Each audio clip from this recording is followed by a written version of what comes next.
darling.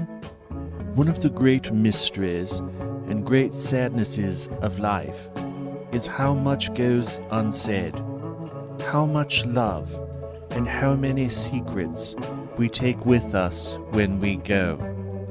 In my life, I've tried to be thoughtful and ask questions of those I love, because I want to know them and be known by them. But I'm not sure this is a game we can ever really win. And it's in this spirit that I bring you tonight's story, Speculating About Natalie Wood. The film reel was in Uncle Wally's storage when he died. Wally always kept things. The collector coins, stamps, baseball cards, none of them very valuable, did not surprise us. The pulp novels and ancient pornography did. The Playboys were from the 50s and 60s, long before we were born. And this was probably the first time two grown men really did read those magazines for the articles. We were stunned by how the world had changed. Attitudes, clothing, all of it. The women looked too much like our mothers anyway. The film reel was underneath all of that lifetime's worth of miscellany, the old bottles and model planes and paperbacks with the covers missing. It was the only reel down there, unlabeled, lying flat at the bottom of a box with an empty photo album on top of it. I'd never worked an old movie projector, and neither had Petey. Uncle Wally had one, though. We remembered watching vacation movies with it when we were kids, on a little screen he would set up by the wall. We never found the vacation slides, but we found the broken home movie camera, and then the projector. Wally kept the box it came in, and at some point he put the projector back inside it so carefully, using the original foam and paper inserts to make sure it didn't get banged around. I wonder now when he did that and why. Maybe he'd had more plans for it, plans he never got around to. Isn't that always the way? I was 34 when Wally died. Petey was 37. Aunt Della couldn't stand to go through the boxes. Her grief was stunning to behold. She was almost paralyzed, moving only to make coffee, toilet herself, and sleep. She was only 65 then. I never thought she looked old until that time, and I never thought she looked young again after that. I remembered as a kid, at Thanksgiving and Christmas, how Uncle Wally and Aunt Della would sit together at the end of my grandparents' long couch, holding hands, smiling, not saying very much. They whispered things to each other. Della made up Uncle Wally's plate until he died. I'd even seen her cut his food at restaurants. So we did the work for her. Big Pete Jr. and Little Paul Jr., the two cousins who grew up more like brothers and thought of each other that way too. Most of the little things Wally saved went into the garbage. It made us both sick, but what can you do? We saved a few special items we found, like cards he and Della exchanged. Della wept bitterly when we showed her face in her arms on the table. But when we asked if we should toss them, she cried out "No!" with a ferocity that stunned us. So Della kept the cards, but the film reel went into a new clean box with the other things that were spared. I'm not sure why we kept it, except that nobody could remember what was on it, and it seemed a shame to throw it away without finding out. Fixing up the old movie projector sounded fine in theory, but the film went unwatched for more than 10 years. I honestly think it would have gone that way forever, with nobody ever knowing what we had, if not for Petey's accident. We nearly lost him, and after he came home there wasn't a lot he could manage. For a while we didn't know how much mobility he'd regain. He turned out fine in the end, aside from a limp and one hell of a scar. But there was a solid year where Petey just really needed something to do. That's what made me think of the film reel. Somehow along the way, probably by mistake, Uncle Waldy's box of treasures had ended up in my shed. I'd see it a few times a year when I had to go out there and dig for a tool or who knows what. I'd see the top of the reel sticking out of the box and think, we really should get to that. Because that's the type of thing we tell ourselves. And all the time, the film was sitting there, completely unprotected from the elements, no steps taken to preserve it. By rights, when we finally opened it, we should have found nothing inside but dust and spider eggs. I'd had to go out to the shed one evening, just after talking to Petey, maybe 2 months after he came home, and while he can put on a brave face with the best of them, I know him too well. He was on the verge of crying. He was in pain. He was afraid he'd never walk again. But his tears were something I hadn't heard since we were kids, not even when Uncle Wally died. I didn't want him to be frail, and I didn't want him to be old, so I was determined to do something about it. A few days later, I agreed to pick up some things for Petey, so Valerie wouldn't have to make a special trip. I showed up at their house with the groceries and told Petey I had a surprise for him. I pushed the box his way, and just then I was sure he really would burst into tears right there in front of me. But he caught himself. He touched the top of the movie reel, then he looked up at me and said, "Yeah, it's time." "Yes," I said. "Do you remember how a projector works?" "No. Do you?" We laughed, and Petey rubbed his hands together. "I guess I'll call you when I figure it out," he said. And he did. But when he showed it to me, it took me a minute to accept what I was seeing. The film's completely silent. There's no audio component. If there ever was one, it's long lost. There's a second or two of flickering, but then you're looking at this girl.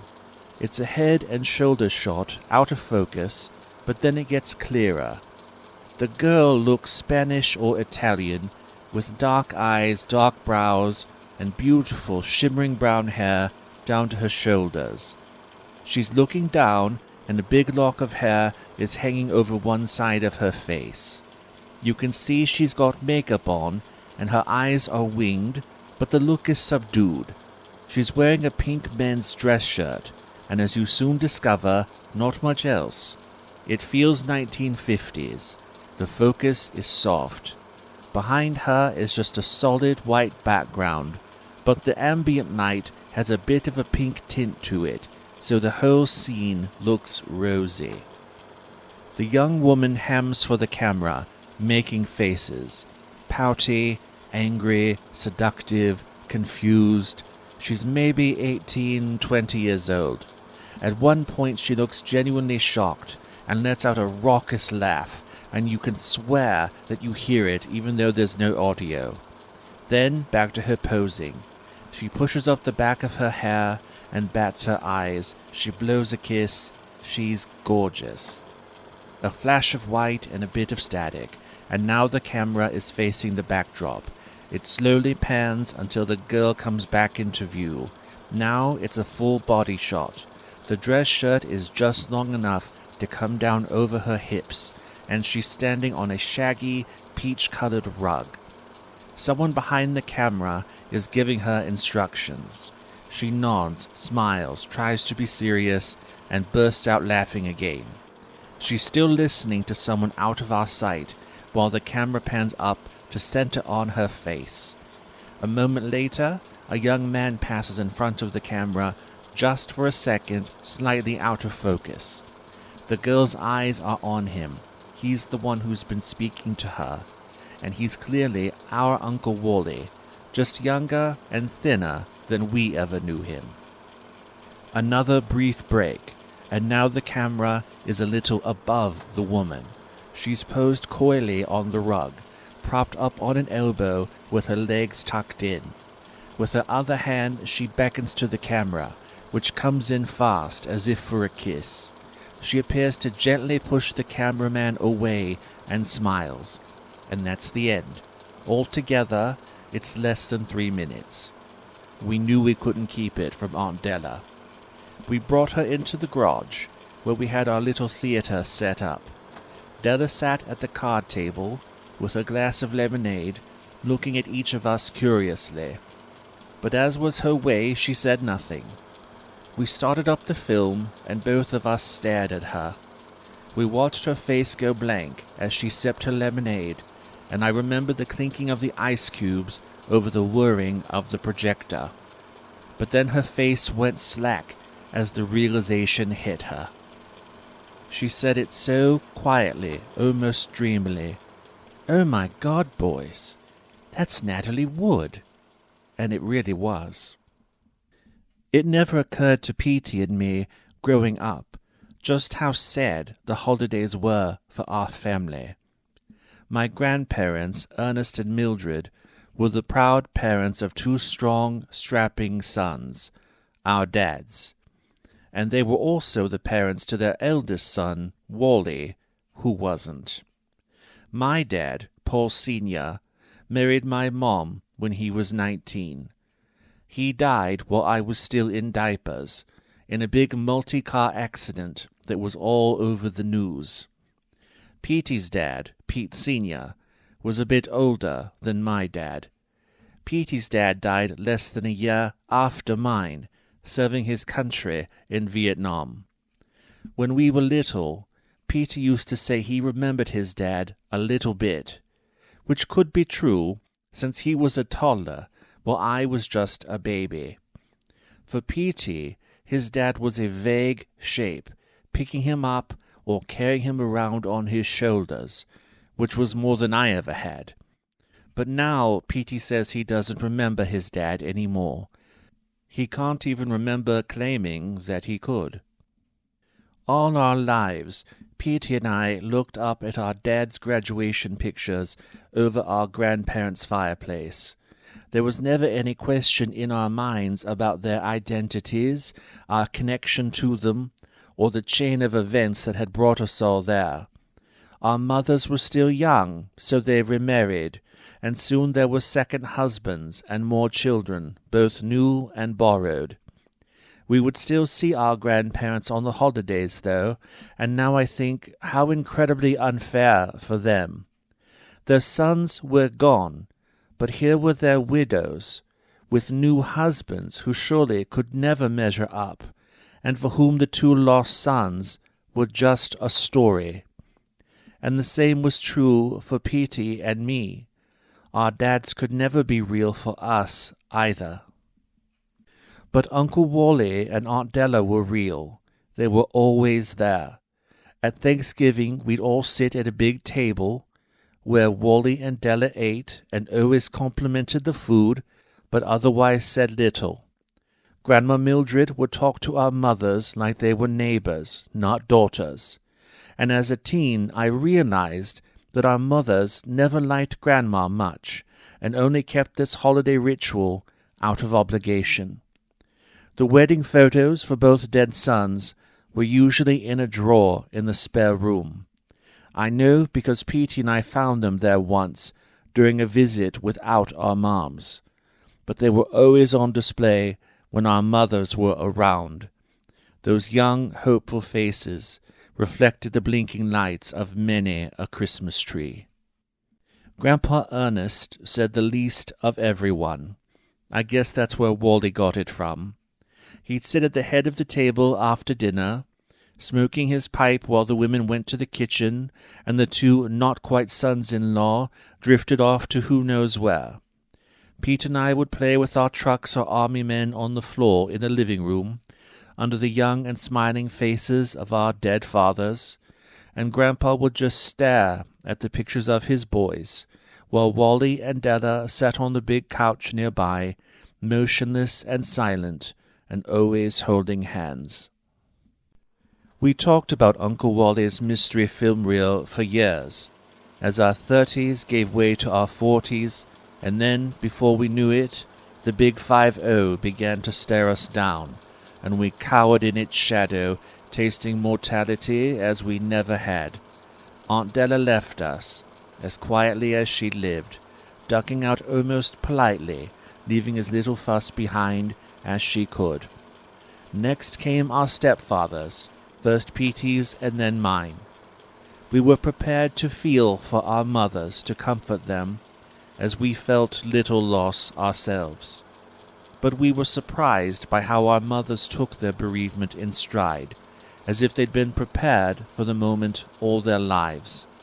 Then again, it was the second time around for both of them. It became something of a game with us to speculate about where and how Uncle Wally met Natalie Wood. Wally went to college at the State University, where he met Della. They didn't marry until later, but Wally and Della saw each other regularly during that period, without any long absences. So where could he have fit this mystery encounter in?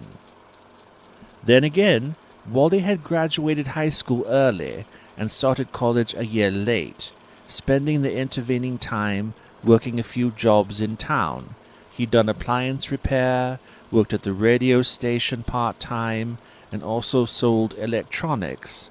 But we'd never heard anything about him getting into filmmaking or having a famous friend or traveling to Hollywood.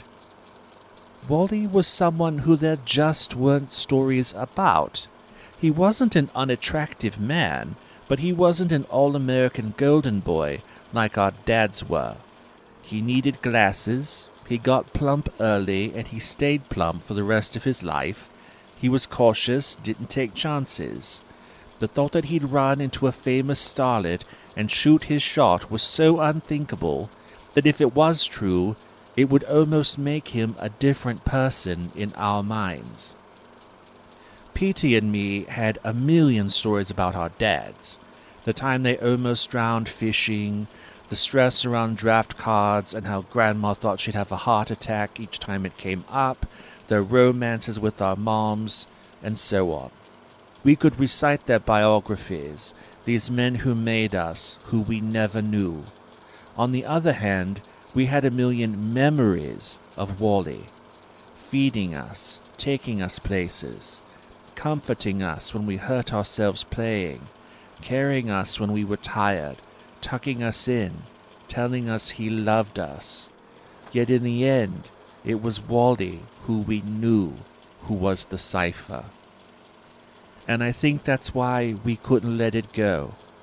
We were loyal to our dads because they were our fathers, the men stolen from us and our moms and our grandparents by the cruel ironies of life.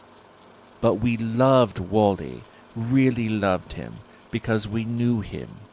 Our stepdads didn't teach us to ride our bikes. Wally did. One summer, when I was 6 and Petey was already almost 9, he and Della surprised us, taking us to the toy store, letting us pick out anything we wanted. Then they took us up to this beauty spot with a big parking lot overlooking the ocean. It was almost sunset, seagulls crying, the Beach Boys on the radio. And Wally taught us while Della took pictures. They loved us. He loved us.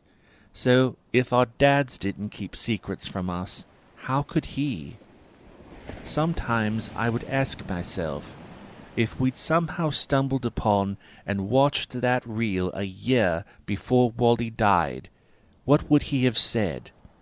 I feel like I should know the answer to that, and it bothers me that I don't.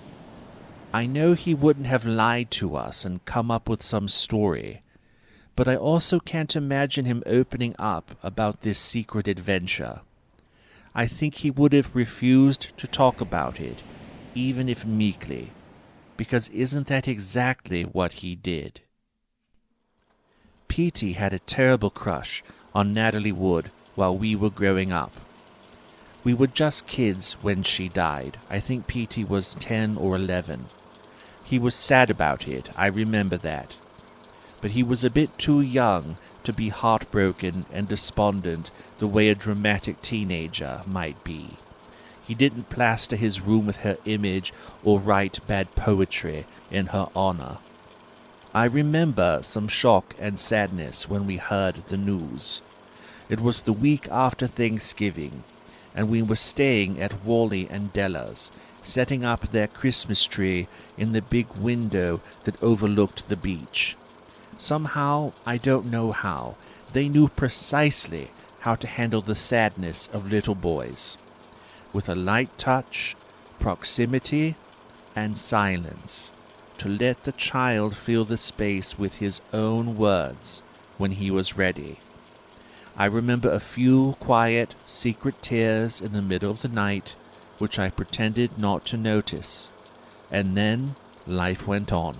It was only 1981 after all. But now, looking back, knowing about the film reel, the great mystery is, what was Wally thinking when he heard that news? Natalie Wood and her husband, movie star Robert R.J. Wagner, had gone sailing on their private yacht. It was called Splendor, in honor of one of Natalie's most famous movies, a story about how life isn't what you expect it to be when you're growing up. Christopher Walken, Natalie's co-star on her final movie, was also aboard. The yacht returned the next day without Natalie, who had gone overboard during the night and drowned. 3 people may have known what happened on the yacht, but if so, now there are only 2. But it's also possible that only 2 ever knew, leaving only 1 remaining. Yet it could also be that only 1 ever really knew, who was never able to tell anyone. Therein lies the frustration of such mysteries. The truth seems to be so near at hand. Natalie's body was found. We have the splendor. We have the witnesses and their stories. But only those 2 men can ever really know if either of them heard something, saw something, did something. Only they know if they return to shore as the same men who left. We can never know. And so it was with our dear Wally, too. We thought we knew his whole story, every chapter of his life, laid out like a connect-the-dots puzzle, with very few gaps left uncharted. Yet here was this riddle, left right there in his garage, never remarked upon, but never hidden either. He never gave any indication that he had met a star, nor any indication that he was affected when she died. Her death would have been the natural time for him to tell the story, perhaps not to Petey and me, but certainly to Della. So why conceal it?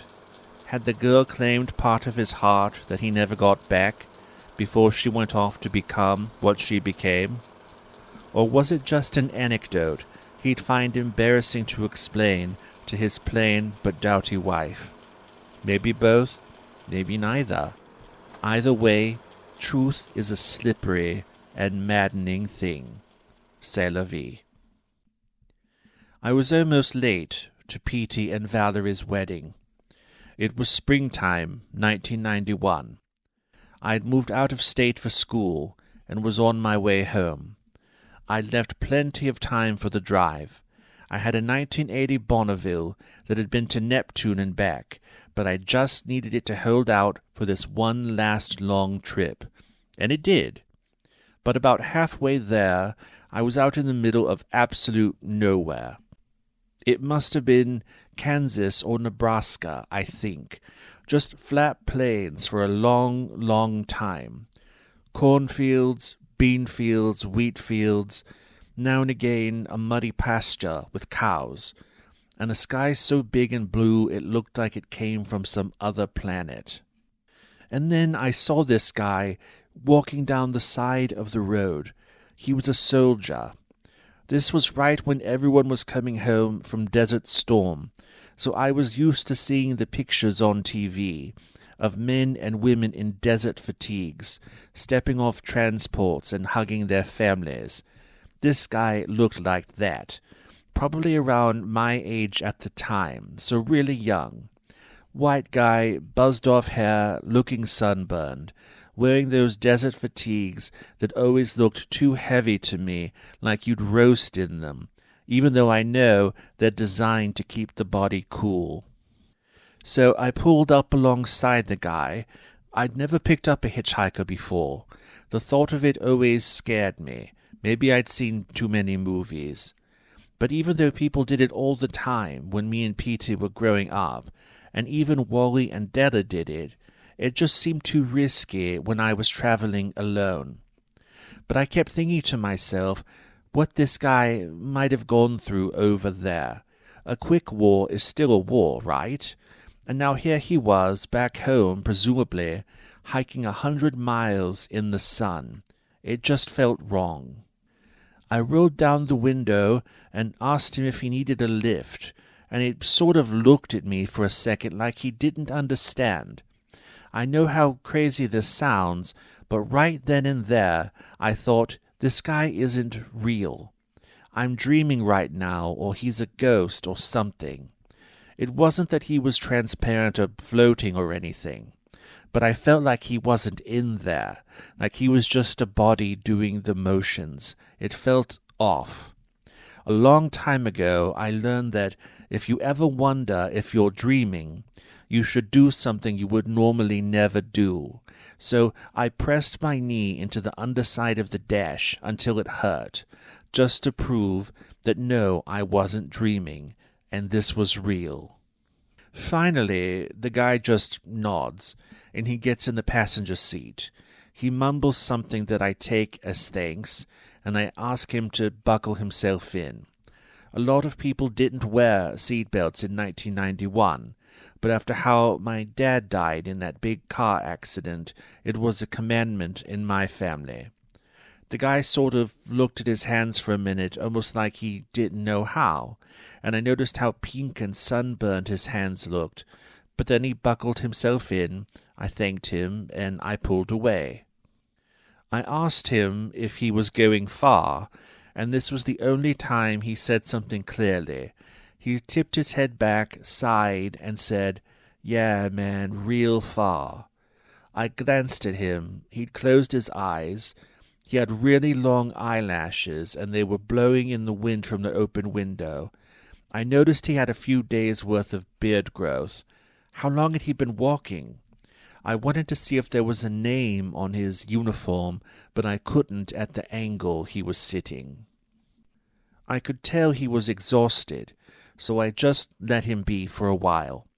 A few times I glanced over at him, and he looked at peace, just leaning back in the seat, his eyes closed. The last time I looked, he turned his face toward the window like he was enjoying the breeze, eyes still closed. He'd been in my car for probably an hour when I decided I really needed to ask him how far to take him. I also wanted to stop for a break soon and thought maybe he'd want something to eat. But when I turned to look, the guy was gone. Just gone. I'd never stopped the car. I know the door hadn't been opened. There was no way. I'd been going so fast down the highway the whole time. But he was gone. I didn't know what to make of it, so I pulled over and got out of the car. I walked up and down the shoulder, all over the place, until my Bonneville was practically a dot in the distance. I remember the shoulder. It was a yellow, grassy incline up to a barbed wire fence, and I kept thinking he must have jumped at some point, and maybe now he's up there where I can't see him without cutting my hands on that damn fence. And I kept calling out to him, "Hey, man, hey, where are you? Are you okay? Where'd you go?" It felt unreal. I was panicking, almost like if I'd hit someone. I felt like I couldn't leave because something was really wrong. I was crying and hyperventilating, just a mess. But finally, there was nothing I could do. I got back in the car and finished my drive home. I got back really late and everyone was worried about me, but I just told them I'd had car trouble and I was in time for the wedding the next day. I never told anyone about the soldier, because what could I say? I wasn't sure if even Petey would believe me, and I didn't want them to think I was drinking or doing drugs. because I was a little bit, but I really didn't have a problem, and I'd been stone cold sober during the drive. It just became, for me, one of those things. I carried it with me. I'm not religious, but once in a while I still say a prayer for that soldier. And there are still times when I want to tell Petey about it, but I don't. Did Wally ever want to tell us about the film? If so, what stopped him? Maybe he just couldn't believe it was real himself. We don't know how Natalie Wood ended up in the water. It was said that she and RJ fought that evening, though the details about what are hazy. She'd been drinking, and the coroner decided she slipped and fell while trying to access the Splendor's dinghy, apparently wishing to leave the boat and return to shore. But those who knew Natalie said she was terrified of dark water and never would have tried to access the little boat alone at night, let alone make the solitary journey. People on a nearby boat heard a woman scream. A witness also claimed that RJ was heard to say, "Leave her there," to teach her some sort of lesson after their fight and her fall overboard, perhaps accidental, perhaps after a shove. Whether Natalie went into the water alone while trying to slip away, or in front of witnesses after a dramatic argument with RJ, we can only guess what must have been going through her mind. She was struggling, screaming. Surely RJ, the love of her life, the man she loved so much that she married him twice, whose boat was named in her honor, would hear her. If he was asleep, then surely he would awaken.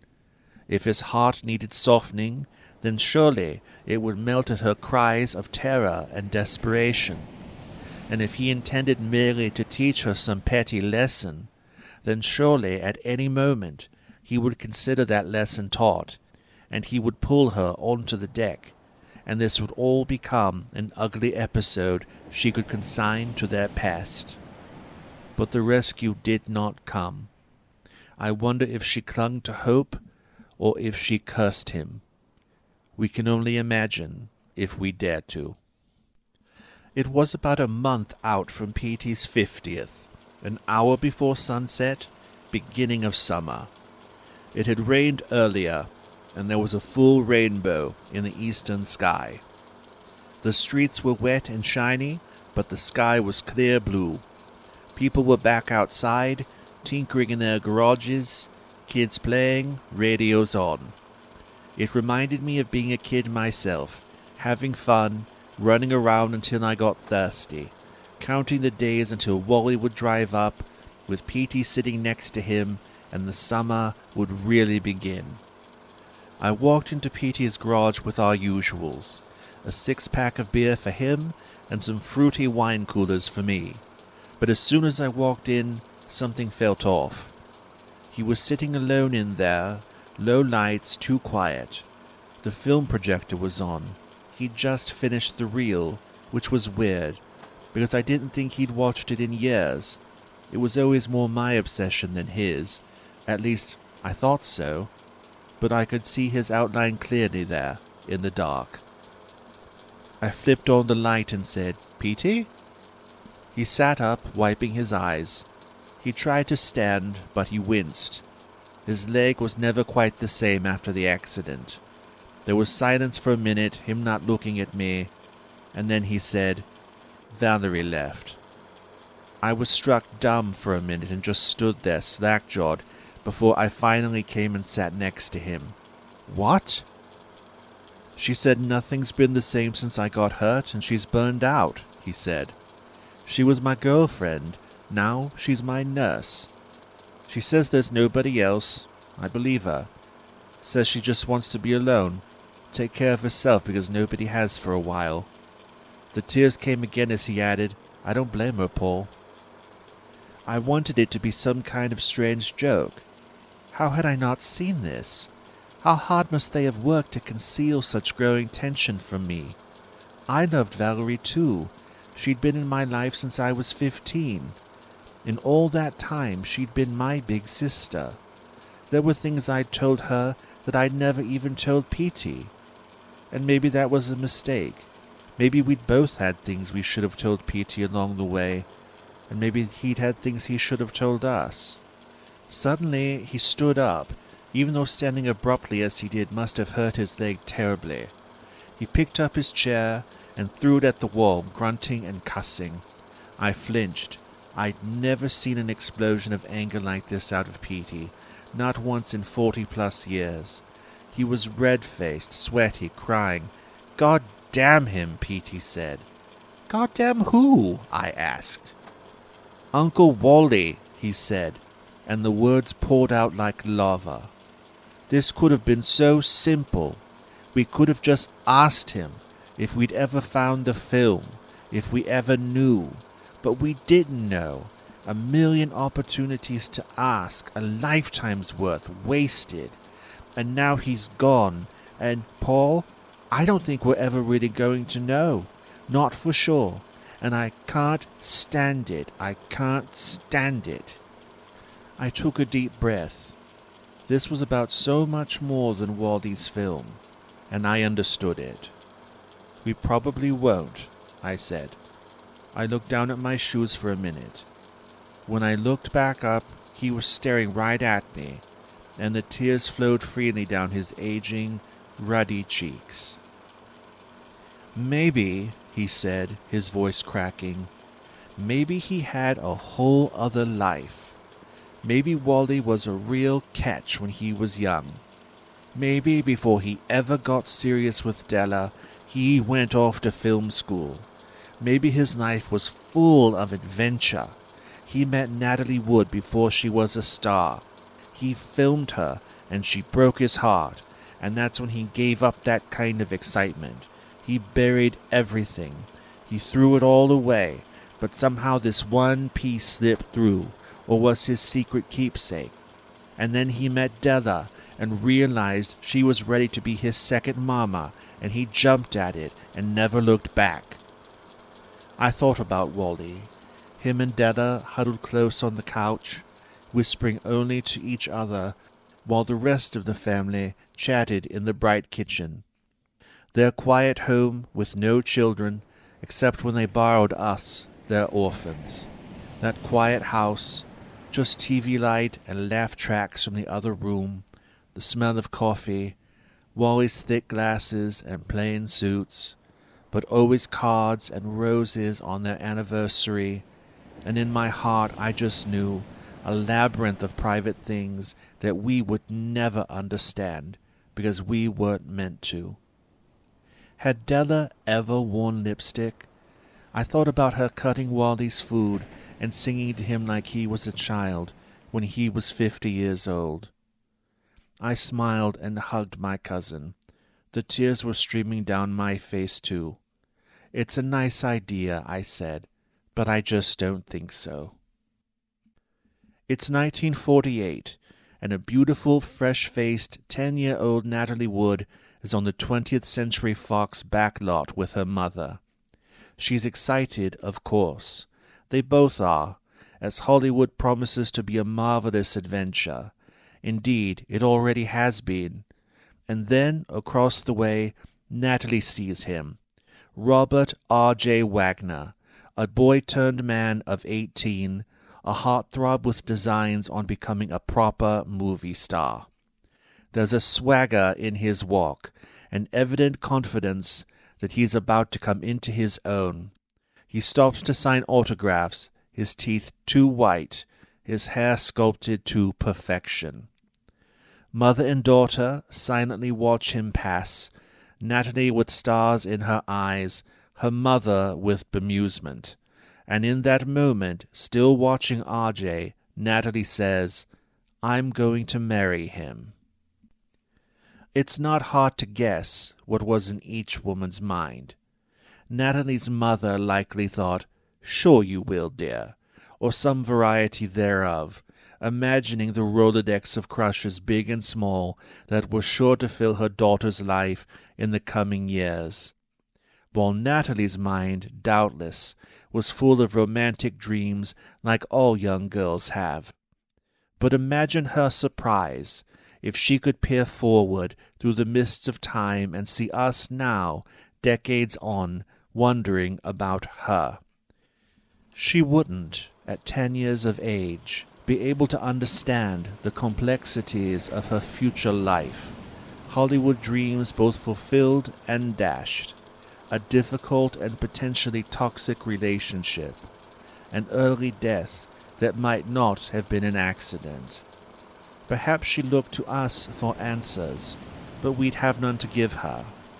There are things we can share through gesture and language, but there's also a great well of things we cannot. These are the dark waters of the inner world, the film reels and divorces and disappearing soldiers known only to ourselves.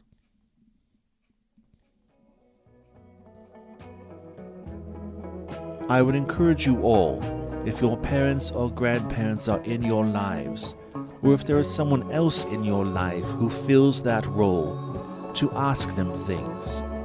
When did they first see one another? How did they fall in love? What adventures did they have that you know nothing about?